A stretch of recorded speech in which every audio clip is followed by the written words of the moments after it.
I'm Ryan from Pop Culture, and I'm here with Leigh from Flat Earth Games with his game Objects in Space. So this is like your probably like 10th PAX or something, like not in Australia but like around. Yeah. How is it helping your game? Well, this was the first place that we took the physical controller setup. Like the idea of actually building all this gear that works with the game debuted at PAX AUS last year. So we took it here, we showed it to people, and the response we got was crazy. Like people absolutely loved it. So we went and built this whole new setup that was going to be like big enough and durable enough to take overseas. We took it to Seattle, to PAX West, to Boston for PAX East. Now we're back in Australia. We're showcase winners this year. So we're just kind of sitting here going, yay, we're still doing it. And apologies to everyone who we told it would be out this year, because that's clearly not happening. Sorry. How does the showcase like help you? Like that's got to be massive, because you're literally in like a lovely little spotlight area. Yeah, it's great. Like this is the 6 indies who submitted earlier on, who got given free booth space to come down and show off their games and everything, and it means a lot. Like this whole section is full of people who probably don't have a lot of money. Most of the people on the show floor here, they made these games themselves and probably have day jobs outside of this stuff.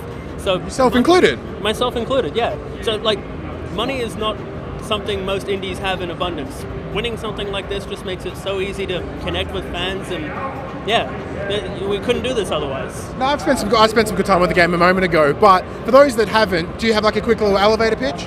Yeah, okay. How quick? I don't know, about a minute or so. Okay, so it's a big open world space game. You've got your own ship, you run around, buy and sell goods, take jobs where you can get them, but we've modeled all the ships on submarines. You don't get to look out the front window. It's more like you're looking at your sensors and your navigational map, trying to figure out where the enemies might be and navigating around and that sort of thing. So you're doing that, and at the same time, we've got all this physical gear. The idea is you can build it at home. So we built this ourselves at home, and we're going to release all of the schematics and blueprints for how we did it. We've already got people on our forums who've started like 3D printing their own versions of this stuff. It's cool. It's like, because when we came here last year and we had our hands on, I was in the same, I'm like, man, there is no way I could make this home, but I'd completely forgot about 3D printing. That must open up avenues. Well, actually, hold on. That's the ship? Yeah. A fan came up to us at the start of the day today and went, hey, I 3D printed a copy of the ship. I brought it for you as a gift. Oh, dude. Awesome. I was blown away by that. Like that people want to get in and make things is just really exciting to me.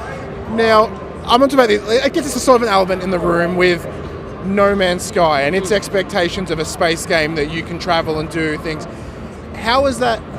Is that something that you're conscious now of? Well, I think like my whole background before I even got into game dev was doing PR and stuff like that. So I've always tried to be really conscious of managing expectations, but I'm one of those people who absolutely adores No Man's Sky. I just think it's totally beautiful, and I was never really too into it for the multiplayer type stuff. So I'm one of those people that wasn't massively disappointed, but certainly we're being very careful about making sure that anything we announce, we're definitely 100% sure is in the game. So our policy is like, if it's already working, we talk about it. Yeah. If it's not working yet, then it doesn't exist.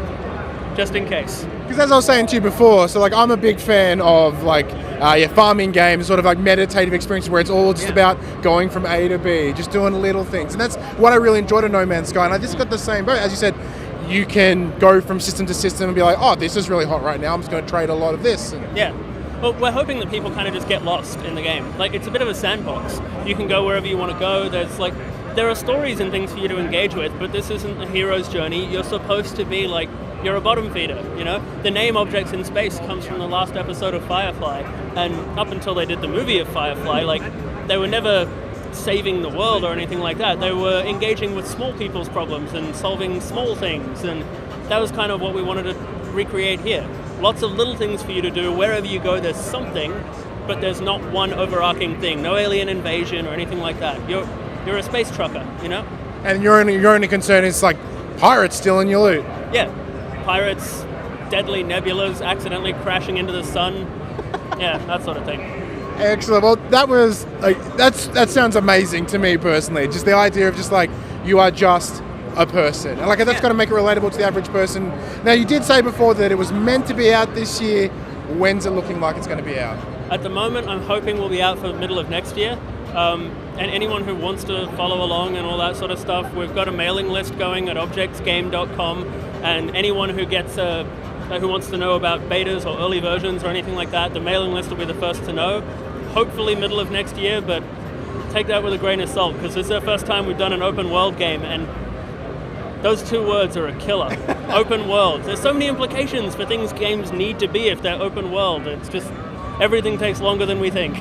Now, something that I just thought it might be a cool idea, seeing with my inability to actually build anything. Yeah. If you're, would you be releasing it physical as well as digital? Because you could do some cool stuff with the box. You could open out the box and it becomes your little cockpit. I would love to do that kind of thing. Like, the game is Apart so from expensive, of course. Yeah. It's so like built into 90s, nostalgia sort of. Like 1993 era stuff that we really want to do a physical box. It's just a matter of how could we do it. At the moment, we're just thinking we'll do like a manual that's a printable PDF at the very least. But if we can find ways to manufacture, we'll do it. 100%. I'd buy that in a second. I remember that old man just make it all tattered and stuff. I'm like, doing it for me. Thank you very much, Leigh. This is excellent. You're welcome. This is Objects in Space. Check it out. It's a lot of fun.